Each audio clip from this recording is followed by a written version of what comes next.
Hello, and welcome to episode 4 of the Baby Metal podcast. It's January 20th, 2019, for most of us here as we record. And this podcast is a place where we gather on something like alternate weeks to discuss news and thoughts on the past and future projects of Baby Metal. However, this episode, and in fact the next episode, are special insofar as we are discussing the graphic novel Apocrypha, The Legend of BABYMETAL. So if you are still waiting to read this and do not want to have the contents spoiled, because that is what we're talking about, is the contents, then come back and listen to this later. It will still be there. That's the beauty of podcasts. So we talked for such a long time that I have gone back and re-recorded this intro just so that I can tell you that we are going to split it into two sections. So the next two episodes, the one you're about to hear and the one that will come out after this, will be about sort of going through the story of the graphic novel and trying to interpret what is there.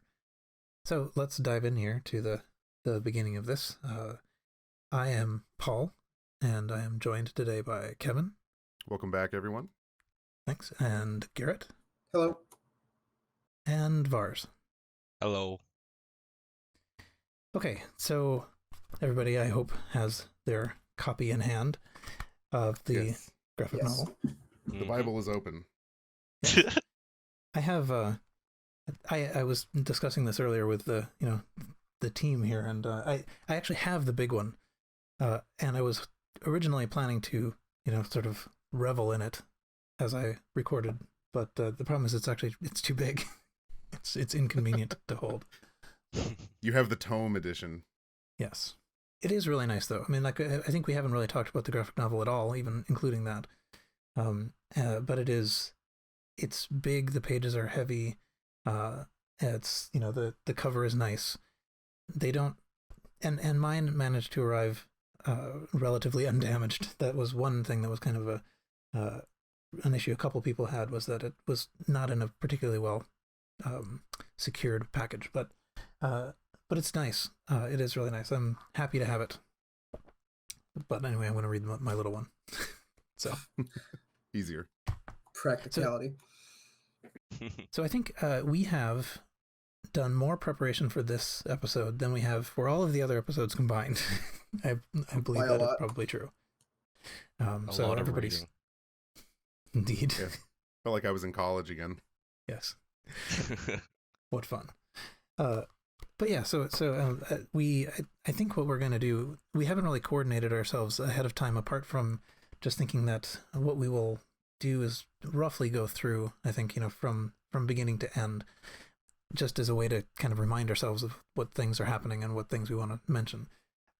We are assuming that everybody has read it, and particularly ourselves, we have read it, and so there's no problem with connecting something that we're looking at in an earlier part of the book to something later. If this reminds you of something that's in chapter 7, we'll talk about that when it comes up. So we don't have to go in sequential order, but the sequential order will at least remind us of the stuff to say. So I think that makes the most sense. I did have sort of thoughts on the overall cosmos, but maybe that'll kind of, I'll let that kind of evolve, because I think there are confusing things to say. Yeah, for sure. But so it opens with, I think, a kind of a nice page. It says, "To the best fans in the world," which Nice I gesture. can't disagree. I agree. So that I sort of feel like I understand it up to that page. Yeah. But so I don't know. If I'm not sure how we should start. I think the first few pages have a fair amount of content about the cosmos in it. So yeah. If Garrett, it sounded like you had something you wanted to say. Yeah, on the first page where it talks about who the fox god is, it says the fox god is a shapeshifter of superior intellect and compassion, was given their responsibility by the higher order. The book doesn't really explain who the higher order are. Do we have any theories of what that is, or if we'll ever even know? Yeah, that's, I mean, so already you've hit like one of the questions I had too. This is, the fox god is not at the top of the hierarchy here. The fox god's No. like a local governor. Yeah. It sort of seems to me like the higher order is kind of responsible for the universe as a whole, and the fox god is kind of localized to Earth. The task of governing the world of man. Says Well, right on the next line. Yeah, it's a Mhm. theme we see in a lot of mythology, right? Many gods ruling different aspects of humanity. You can look at Greek culture and Greek gods, Roman gods, gods that serve different purposes within the universe.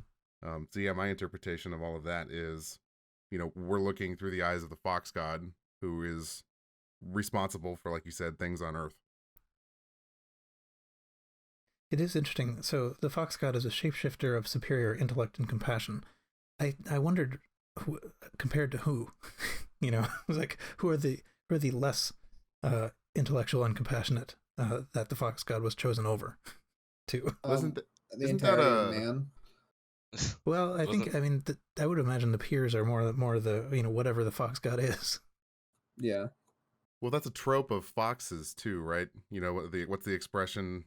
Sharp as a fox, smart as a fox. Right? Mhm. Somebody help me out here. Seems reasonable. Varus, I think you were going to say something. Yeah, I think maybe even against the vulture god. Who knows?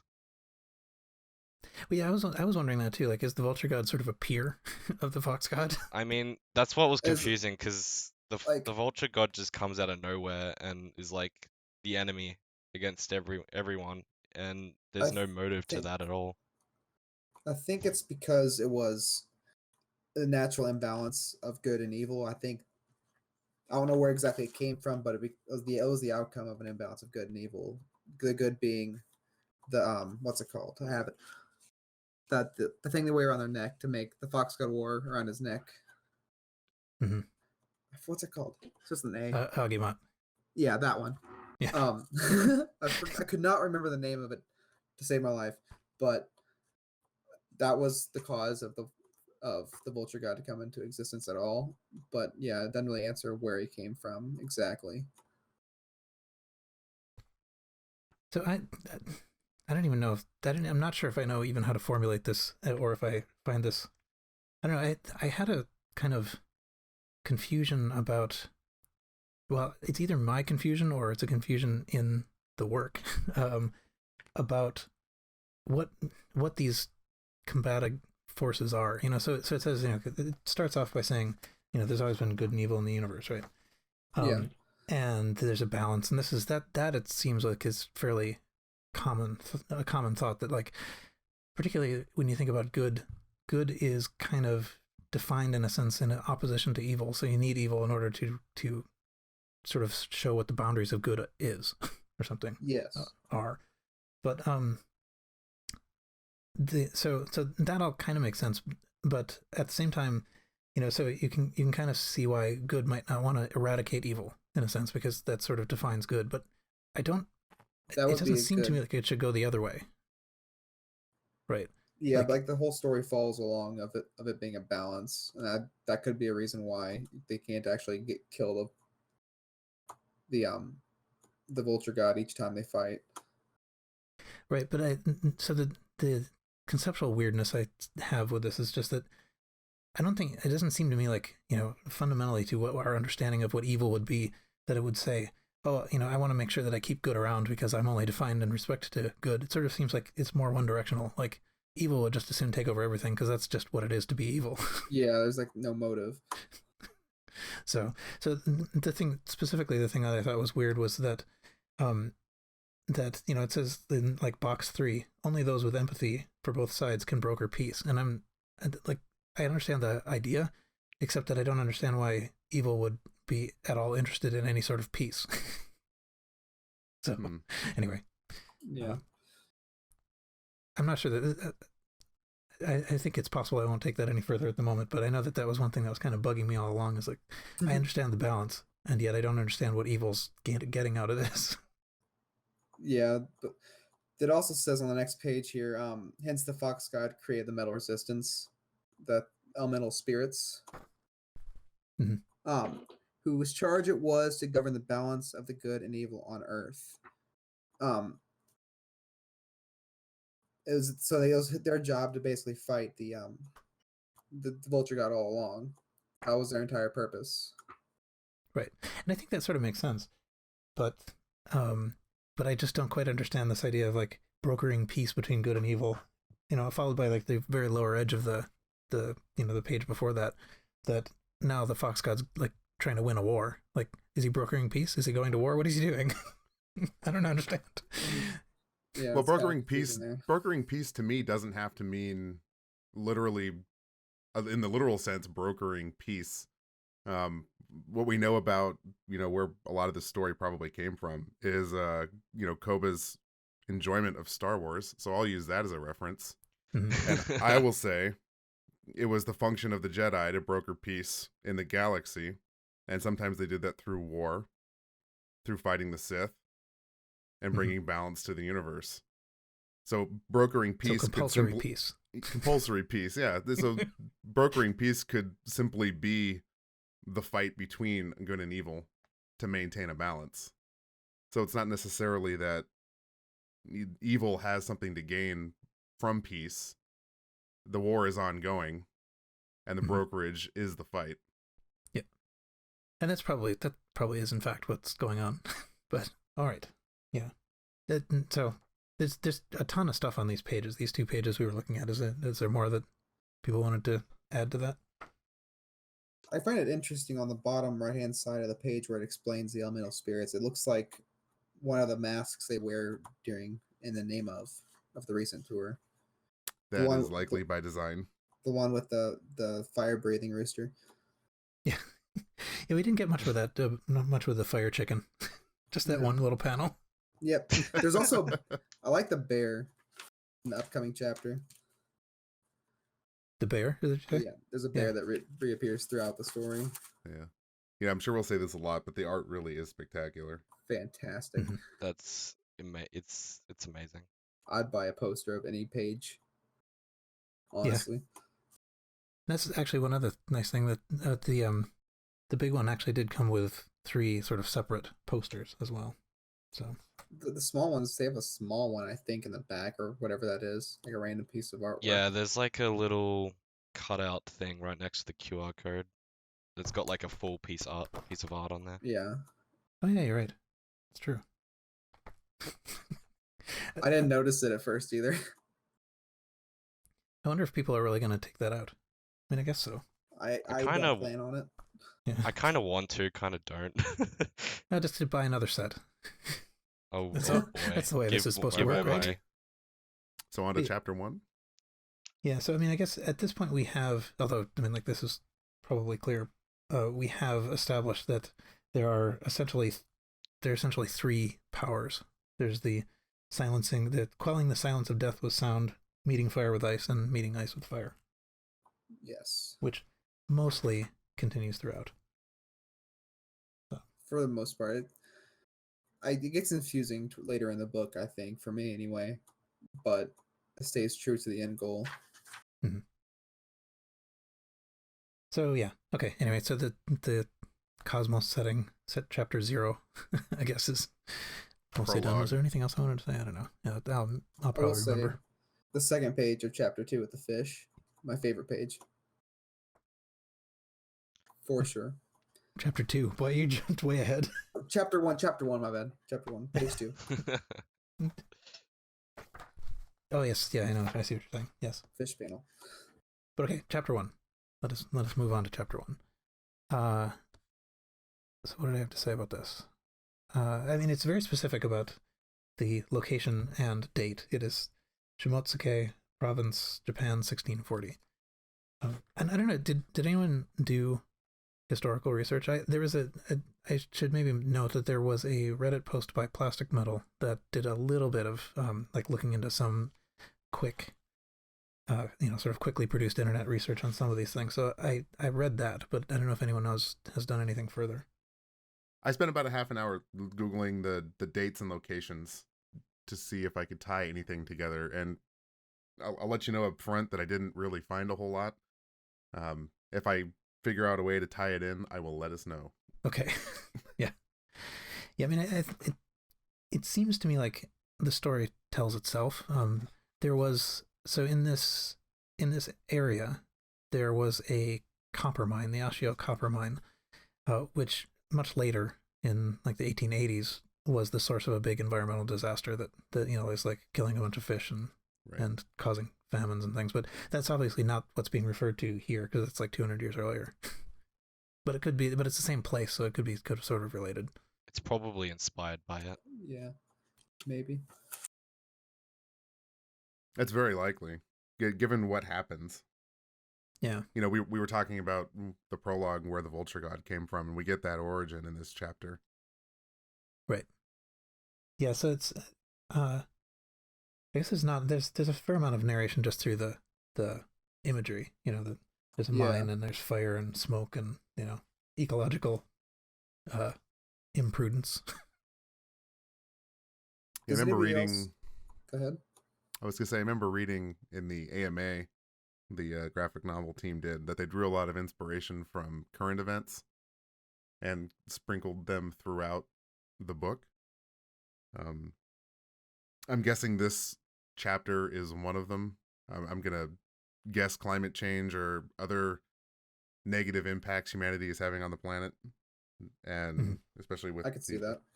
The panel saying the endeavors of man rarely lack consequence, and that consequence is what inevitably leads to the creation and freedom of the vulture god. Mm-hmm. I think they do say in here somewhere that essentially what mankind did was destroy the planet. That was the thing that was empowering the vulture god. Right. Does anybody else think that like the first group, the one that's shown in chapter 1, is like the closest in appearance to the current baby metal? I don't know. The next 2 generations, supposedly. It's sort of. I guess it's the what's her name? Sayo. Yeah, that Sayo has the same hairstyle as Sue Metal, but the other two don't really share much resemblance to the others. But neither do any of the other elemental powered people in the rest of the book. They don't share anything in common with them. She also has like this voice thing going on with like a voice power. Like Sayo is the power of air born from her voice, so it's probably inspiration from Sue.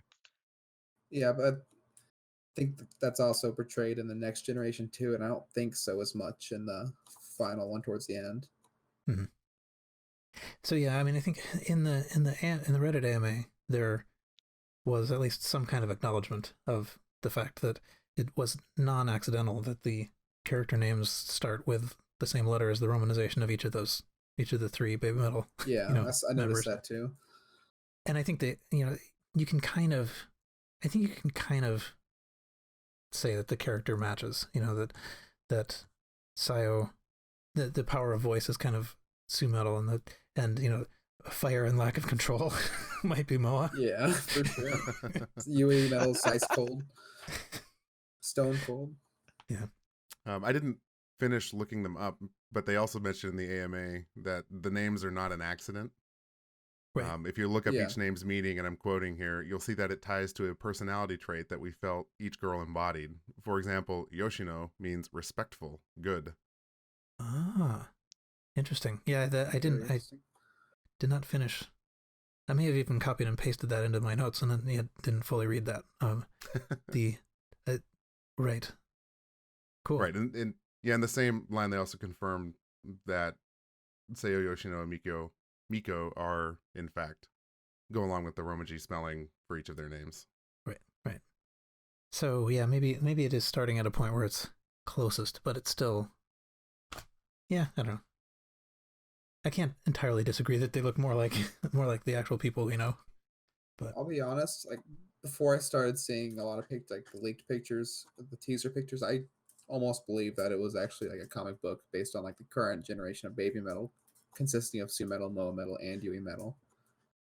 Yeah, when I saw the picture of like the 3 girls like all next to each other, I was thinking that's baby That's the metal. last page. I was That's I the was last thinking page, like chapter there's 1. Yui, there's Mo, there's Sue, but that was only a teaser. So Right. Oh, there were a ton of people who said that. Uh, I, whatever. I was skeptical throughout that we actually were going to get them in here, but whatever. I sort of remember kind of like repeatedly and annoyingly saying, we don't know this, we don't know this, we don't know that's them. But only the fox god knows. Right. So I've done some quick internet foo, and I have some possible meanings for the other names.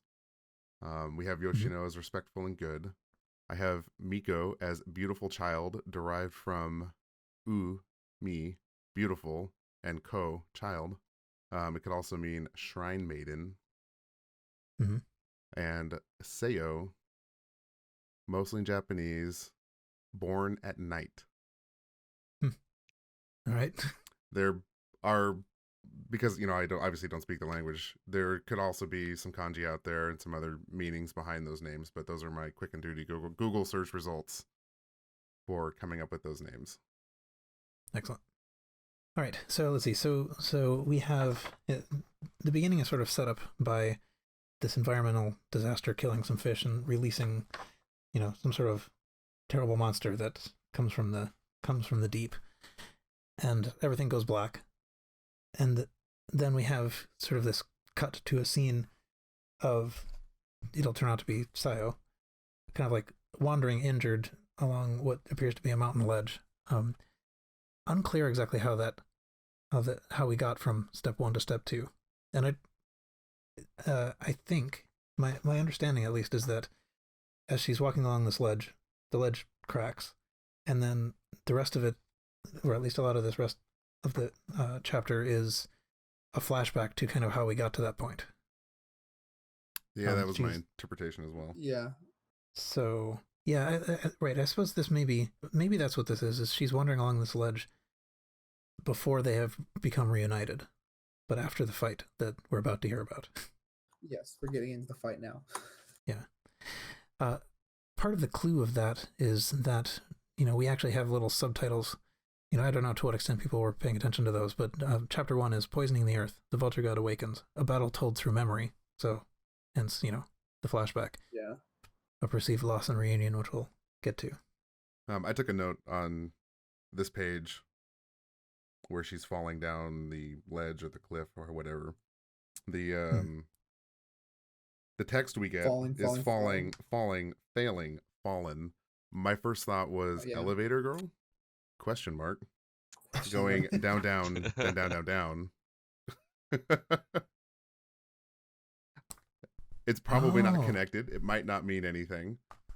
But I thought it was interesting. But you never know. Yeah, but I thought it was an interesting in cadence and syllables in relation to the lyrics we have for that song. I did not notice that it said failing, to be honest. Yes. I just thought it said falling, falling, fallen. We did sort of jump past the whole battle, although, I think that there's probably not much to say about the battle. There's kind of like thwacking and ogging, and they ended up using like all the power of all three of them to defeat him and get away. Yeah, I think that's probably what it's meant to do, right? Is to show us their powers. Yeah.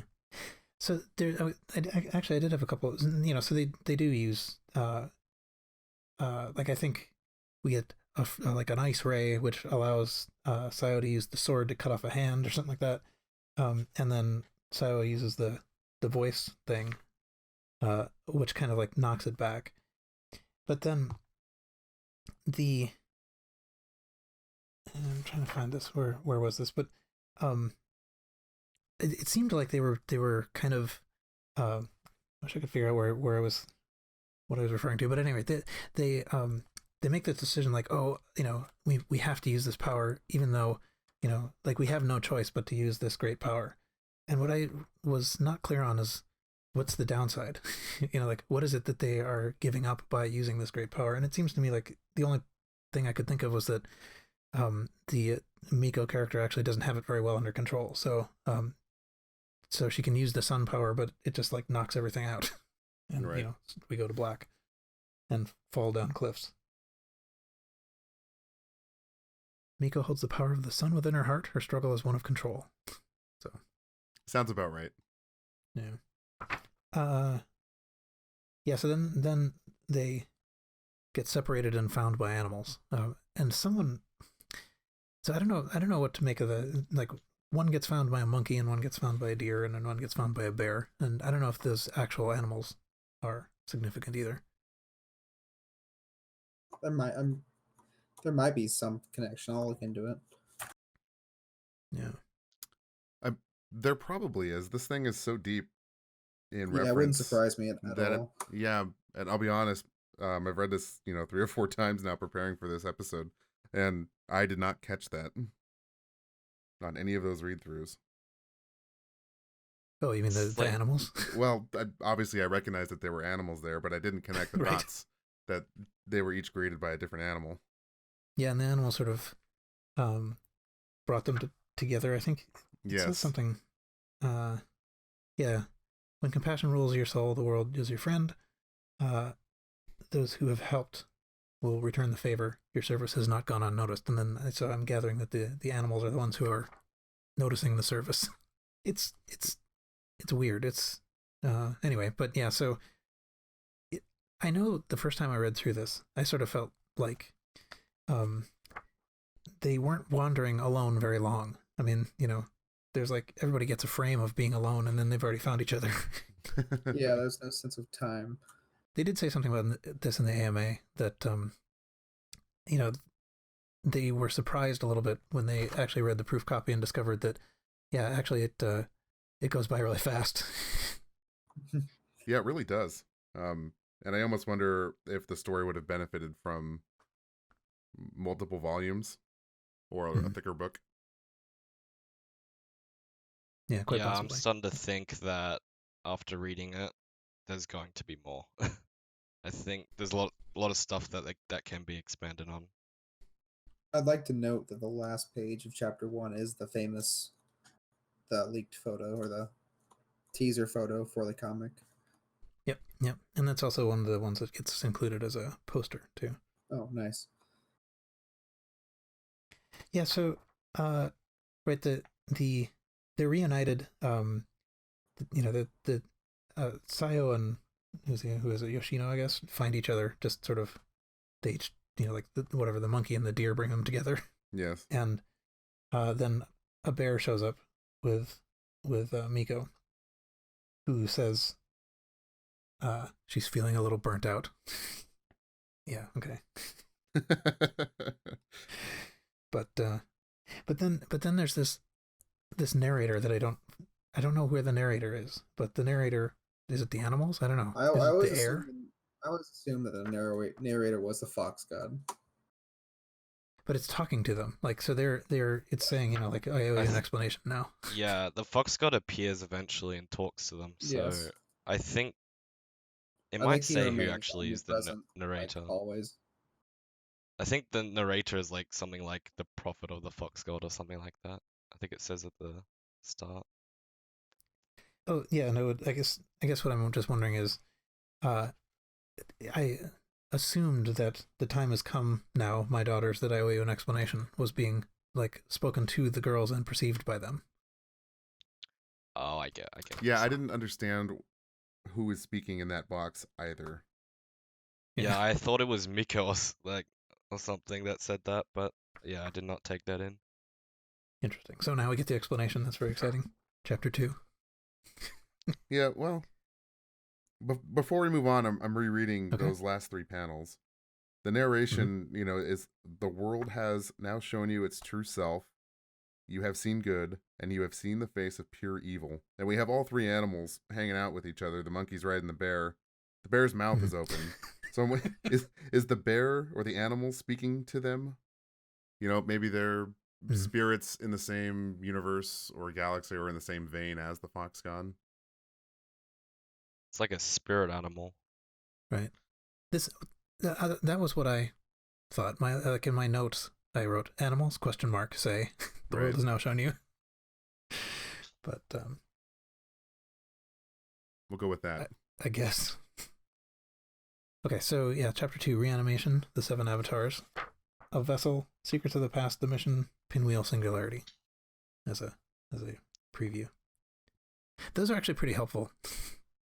They give a good time reference, giving the year that each one takes place in, starting at chapter 3.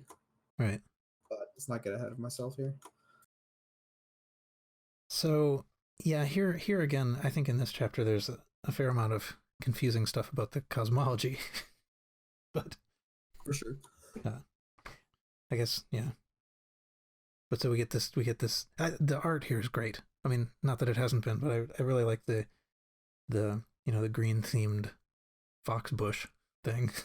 I like how it develops throughout the chapter, like developing with a skull and the rib cage. Mm-hmm. There was some discussion in the AMA also about the color themes. That it was definitely a conscious choice too, as each chapter has kind of a color theme, and you can sort of see that. So this is a very sort of nature-y green chapter. Yeah. But okay, so it says water that flows like blood, fire that awakens the soul, air that fills the lungs. Okay, so we've now just talked about like the 3 powers, right? This bush turning into a fox is reciting. And then it says 7 facets of our one eternal self. And at that point I went, what? The chosen 7. What were we counting? Uh-oh. We're counting the number of backup dancers. Yeah. So, I mean, I assume that's presumably they're talking about these avatars, right, at that point? I think so. They listed 3 things and then said 7, so it presumably they're not counting things like water, fire, and air. I forget. Are there 7 characters in the distortion video? There are. Yeah, there are. Well, there it is. That's what I'm... Solved. So it's reference to that, obviously. I think so. That was my first thought. I think it was everybody's first thought after all the Chosen 7 lore. Right. Yeah, I think the there's some I mean, so again, this was addressed in the AMA that there was some similarities between the world that is being shown in the videos and the songs, I guess, and the stuff that we're hearing about in the novel. But they essentially were just saying in the AMA they were saying that they weren't exactly connected, but there's obviously Koba in the middle, right? So it's not that surprising that we would have that kind of similarity from there. Yeah. Oh, and actually, there are a couple places in this book where the art spans both pages, which is something that in the AMA was suggested as maybe something that would be done differently in the future, like a rookie error, I think it was called. Yeah, I remember reading that. Metal Incarnate in the chat room was noting that on this particular page that we're at, there's a mask in the middle that you can't see because it's eaten by the crease. So, right. And yeah, Greg was not happy about that. I can't blame him. I wouldn't mind owning some of those masks. Those would be fun to hang on the wall. Yeah. Yeah. If we can figure out what this means, maybe we'll understand the cosmos. Well, the big green fox addresses them as my daughters. So I know Vars made the point that maybe the animals are being embodied by the fox god in the previous chapter. So that is who's talking to them. There are these weird little descents into like weird slapstick comedy too. Like, what's up with suddenly the bush is like, oh, I guess I'm a bush and I can't smell things. Nose doesn't work. That's the first thing he said too, after getting that body. That's some Cobra level comedy. Oh well. But okay, so then we get into the stuff that I feel like I just don't understand what's like. Okay, so it's been so long since we walked this earth, and we're gonna hear later why the fox god at least kind of opted to stay away from the earth because it was kind of dangerous, right? So but this bush fox says our exile self-imposed. So now my question is, who are we in that statement? Who is it that was exiled voluntarily? Because I thought it was just the fox god when we talk about this later, that the fox god said, all right, well, look, I'll live in exile if you just leave the earth alone. That's what I thought. But it seems to me that there are multiple people being exiled under self-imposition here. So I don't know who that is. Is it... Well, okay, so... The higher order? There are these 7 avatars, right? And so one question I had was, are 2 of those the fox god and the vulture god, or are they separate entirely? You ask great questions that I just don't have the answer to. Yeah, exactly. Thanks. But anyway, so it's unclear whether it seems like this bush is referring to itself as both our and I, so it is one of many, but I called you together because this is dark hour. Well, if we go back to the prologue, yes, prologue, that's the correct word. He is one of many gods, right? They refer to themselves as gods in this universe. So the playing the pronoun game as a god is probably difficult. Maybe that's true. It just hasn't quite mastered pronouns yet.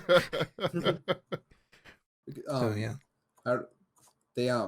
we can skip to where they end up killing the fox god in order to get access to be able to travel to the pieces of the Agamant. Have we explained the Agamant yet? We haven't hit that yet. Yeah. Are you referring to something in particular? Or? No, just the whole ending. You jumped past it like a major story. You did. Did yeah. I? You did. Yeah. Crap. Second, please. Okay. Well, first of all, we can't skip past the fact that the response to this major philosophical discussion with this bush is that that the creature that we fought was kind of it was kind of foul, and it was pretty strong, and it was gross. Yes. I don't know.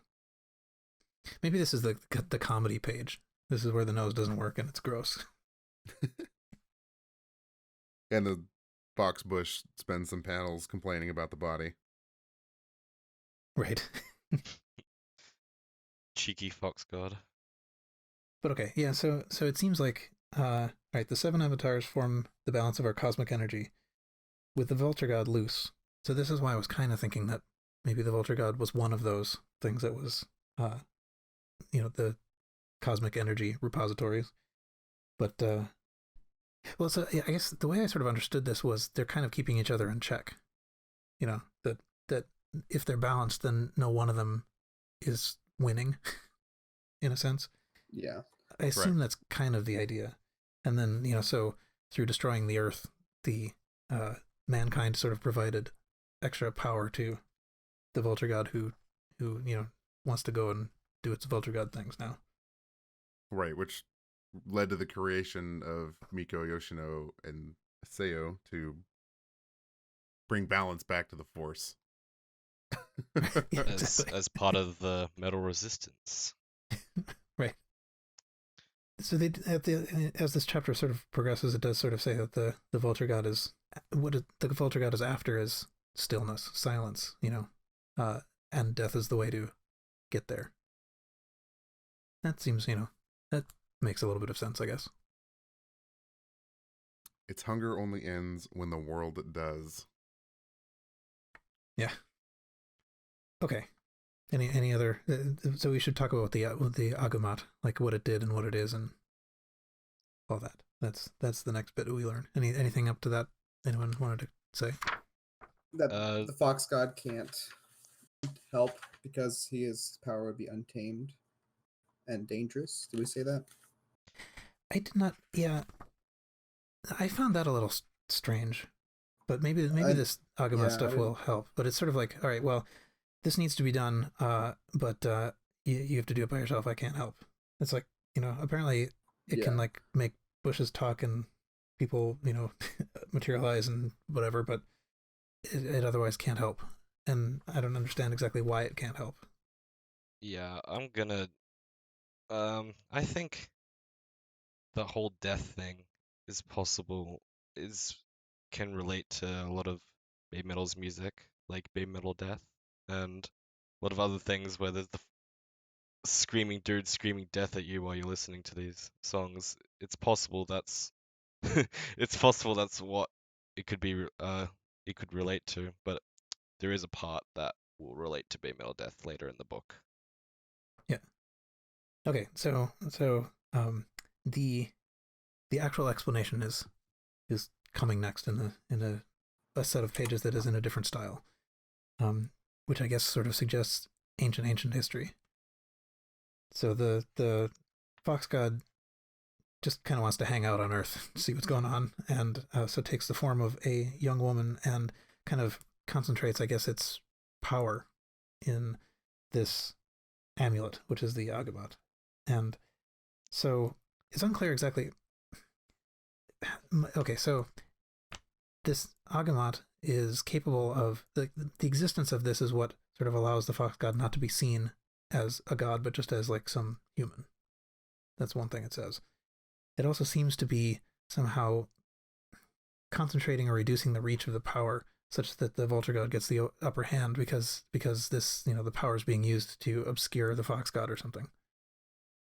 This all sound right so far? Tracking. Yep. Yes. All right. So I guess so she's just hanging out, whatever, partaking in song, dance, and food again. Perhaps these are references to the actual people we know. I don't know. You see food and you think Maw, right? Isn't that what you're supposed to do?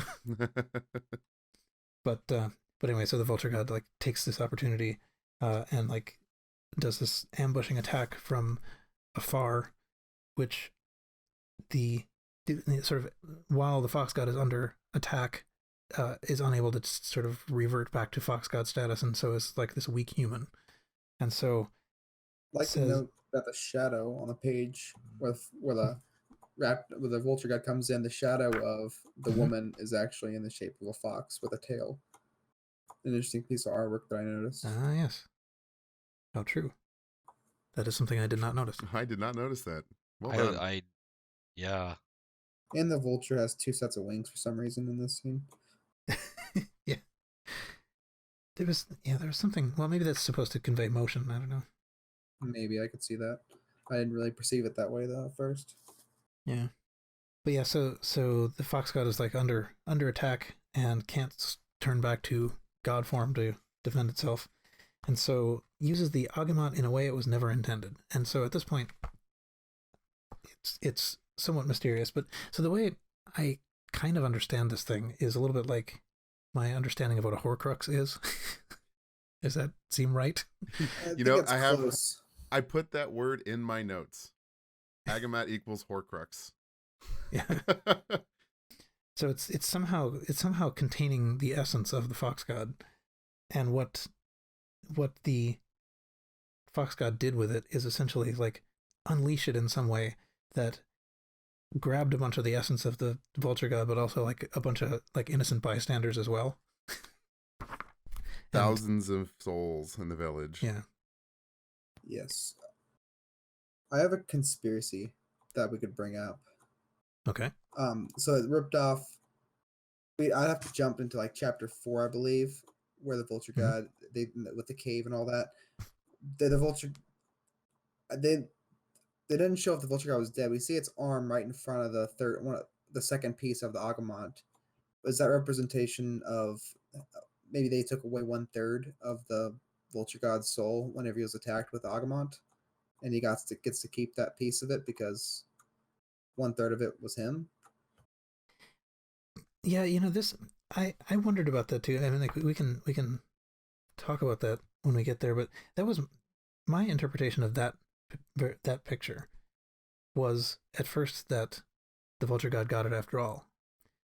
Except that doesn't feel like that's what it's leading up to. Like, yeah. Maybe, like my second impression of that was that maybe that was actually the talons of the owl, but it doesn't really look like it. It really does look like what you'd expect the vulture gods I flipped back and forth a couple times for reference. I'm fully convinced it was the Vulture God that was laying there, but I could be wrong. Yeah. Pages flipping furiously. Yeah. But we can. I mean, so we know. We can come back to this. Yeah, at this point, none of the pieces have been recovered. Yes. Well, we're still in chapter 2, folks. Yeah. But well, I'm not sure. I'm not sure where the confusion is here because I've been silent because I've been rereading. The Agamite ripped into the soul of the Vulture and took a part of its life force with it. The Vulture had been defeated, but at tremendous cost. So I read this whole thing as we're getting backstory here, as you know the Fox God was doing his thing on Earth, hiding using the Agamot to conceal his identity and I don't know hold his power in a water bottle until he needed it again. Vulture God saw that as an opportunity to attack. The only way to save the world was to use the Agamot in an unconventional way, which defeated the Vulture God. And if you look at, other mythological battles where gods fight each other, it's a pretty common theme throughout history where gods will defeat each other, but not really kill each other. The god doesn't go away. It just gets, I don't know, and it's shoved in the corner. Or like Godzilla gets sent back into the ocean for another 100 years or whatever. Trapped in the underground for many years. Yeah, banished is a good word for however long, etc.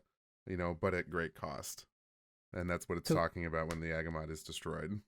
Well, so my interpretation of this was that so first of all, the Agamot is capable of holding power or souls or something like that, and that it, at the point before it was broken, contained part of the Fox God, part of the Vulture God due to its use, and a bunch of these like innocent bystander souls.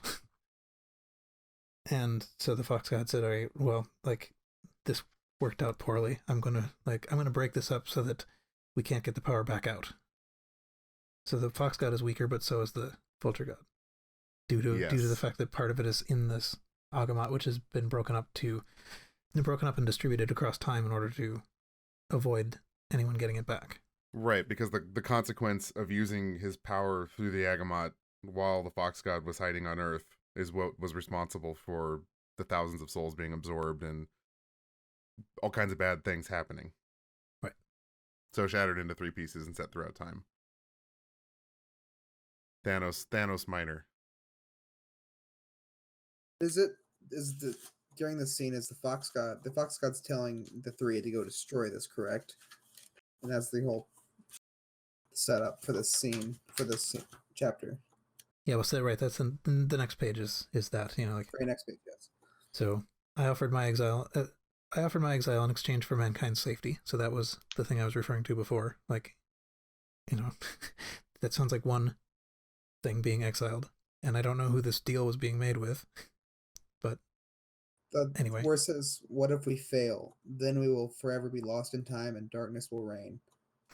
I find that kind of interesting to think about. Maybe does that set up a scene for reincarnation of the same 3 people, just in different forms, or is it totally different people with each chapter?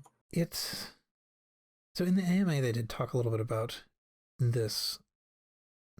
I mean, so one thing that they mentioned was the idea that none of these people, like, this is not something that it's not sort of the same people going through different time periods. Like they don't have memories of the other things that they did. I didn't think so. So it's not because I think in the AMA they were referring to quantum leap, and it's not like they just jump between times. It's different people. But like reincarnations of the original souls that the Fox God created. Potentially, or maybe actually just sort of occupation of existing people in the time. That's how I interpreted it. Occupation is the perfect word. That was my interpretation of the moving through time. Mm-hmm. Yeah, I can see that. Yeah, that makes sense. Because it's it says in this chapter that, or at least it implies that these 3 girls are going back in time, or they're fighting through time. I guess forward in time from when the story takes place. Otherwise, how would they get lost in time? Right. Yeah, I think it's true that this stuff at the end of this chapter it's a little strange, because it does sort of seem like these three actual individuals are the ones who are going to go on to become, the metal resistance. Right. And there's a lot of like shininess and chanting of death.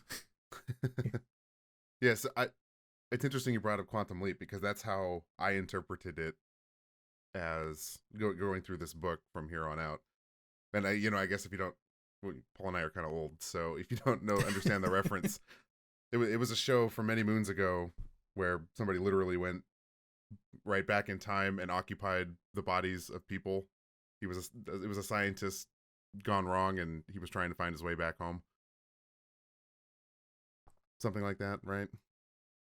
Could be. To be honest, even though I am sufficiently old, I had never really watched it. Okay, sure. The basic premise is the same. This guy ends up traveling through, going back in time, but occupying the bodies of people in that time. So everybody around them isn't the wiser. So they're not appearing as themselves, they're just appearing as others. Correct. They don't appear as themselves. They appear as who they are embodying. Right. Understood. So that's how I interpreted how they were moving through time going forward in the book. Yeah, although I think there is a thing which we'll get to sort of soon, but it might fit in to mention here, which is in the battle in the next chapter, is actually, they go through that in a sort of a cursory way. Like, there's a battle, and it's like, whatever. But meanwhile, they're just sort of, there's this like background thought, like, this battle has happened before, I don't know when, but, and it's not comforting that it's familiar, but this seems familiar. And I interpreted that to be kind of an indication that they don't actually have a memory of the thing that they did in the previous chapter or chapters. Mm-hmm. But there's still this kind of like sense, like, this is something that we've done before. Like, we know how this battle goes. I don't quite understand the significance of the bear and the monkey going eep at the end of this either, but apparently the bear steps on whatever's left of the fox god. All right, and as teased at the beginning, we're going to stop it there, to be resumed in the next episode. So episode 5 will contain the rest of this discussion about the Baby Metal graphic novel. And so that's it for this episode. You can join us on the Baby Metal Podcast Discord to continue the conversation. Rating the podcast on whatever platform you listen to will help people find it, so please do that. We'll be back here soon, because we already recorded the next episode. But we're usually in every 2 weeks, and we hope you'll join us. We will announce it when that is to happen again. And until then, see you.